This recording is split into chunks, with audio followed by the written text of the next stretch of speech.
Welcome to Spotlight on Frazee. I'm your host, Hank Lutke, and I'm here today at Frazee Essentia Clinic with Dr. Robert Koshnick. Hi, Dr. Bob. Hi, Hank. Nice to talk with you. It's a beautiful day. It is a beautiful day. Beautiful day for biking. Yes, and that brings me to the point here. You know, we see this machine here, and it's got these great big, huge tires on it. Tell me a little bit about this machine. Well, this is a snow bike. It's got 5-inch wheels as opposed to 80-millimeter wheels. It's the air pressure is 6 psi versus 110 psi on a road bike, and you can ride it over snow. The only thing that you don't want to ride it over is ice, but you can go through sand, you can go around swamps, go through any place. And now, you know, I know you ride a lot during the winter. You know, and you ride back and forth to Detroit Lakes all the time. Yep, I go back and forth. There's almost no weather except real icy weather that I don't ride in. And, you know, I'm looking at some of your other gear that you have here, and for different things here. Of course, the helmet is essential. If it's really icy, I wear these pads in case I take a fall. It hasn't happened yet, but of course windbreakers are critical, both on top and on the bottom. If it gets a hat, of course, is important, and you want one that can go over your face because you don't want to get frostbite. And if it gets really cold, then you go to air rebreathers and cover your eyes. And your gloves, of course, are interesting, too. Yeah, the lobster gloves are very important. That allows you to hold onto the bike and also the gears. Wow.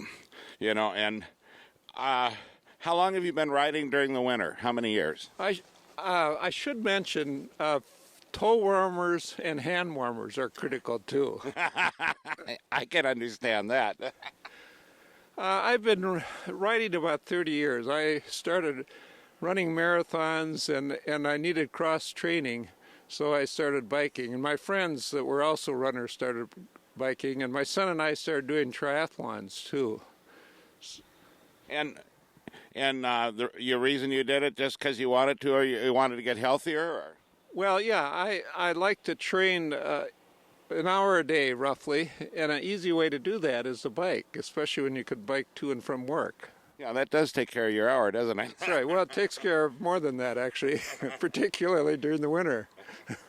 And now, you mentioned that you were getting ready you're doing some training for something right now, too. Well, I'll be doing my 31st Birkebeiner this next weekend. I just did a 35K race in Mora this last weekend. So I do cross-country ski racing during the winter, and I do triathlons, and my last marathon was the Boston Marathon 5 years ago, so I've done that 5 times. Wow, that's a lot. You know, I'm amazed, you know, that you do this, especially during the winter, you know, that you're able to keep this up and going. And, you know, I want to ask you, you know, and I'm not trying to be offensive or anything, but how old are you, Doc? You got to tell these people. I don't talk about that. I talk about that I'm healthy, and I'm if I'm able to do 35-mile ski races, I don't talk about my age. Well, I tell you, I know you're in tremendous shape to do this stuff, and you know, it's interesting to me, you know, especially when we try to build these trails and things and get things going, that have people like you that do these things. And what we're going to do, we're going to take just a break here, and we'll be right back with Dr. Bob and his form of a winter exercise. Welcome back to Spotlight on Frazee. I'm still here with Dr. Robert Koshnick. Dr. Bob is an Advent exercise person, and he's done a lot of marathons and cross-country skiing and cross-training on bicycle work here. Now, we talk, you know, originally, where are you from, sir? Well, actually, my great-great-grandfather settled near Vergas, and another one settled in Detroit, in Frazee. In fact, when they were his name was Alexander, and they tried to name this town Alexander, but they said that they couldn't do that because it's too close to Alexandria, so they picked Frazee. So my relatives came from right around here. My mother came from Borup. And where did you go to school at, sir?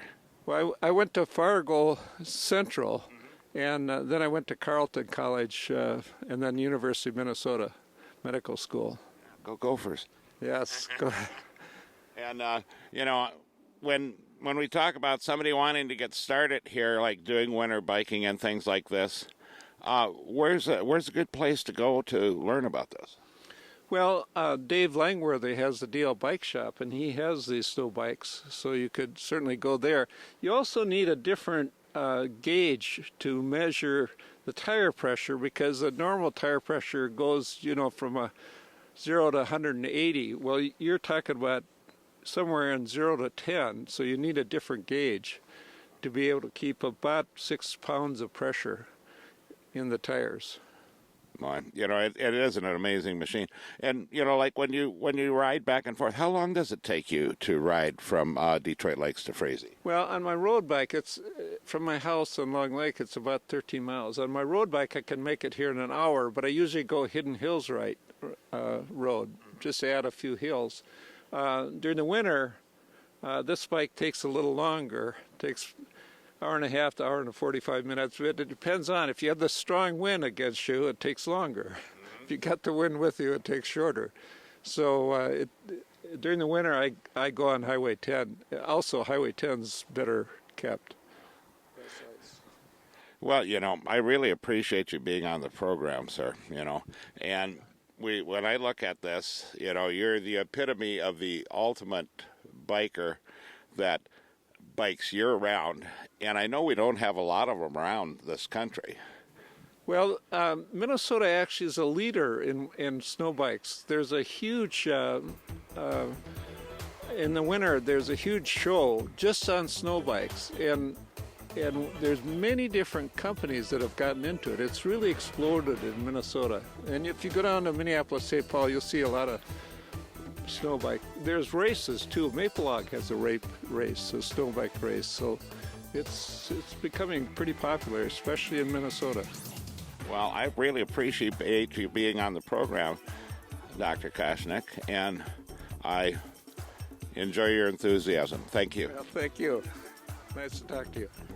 And remember, pet the dog, hug the kids, kiss the wife, and wave at the neighbors. And we'll catch you next week on Spotlight on Frazee.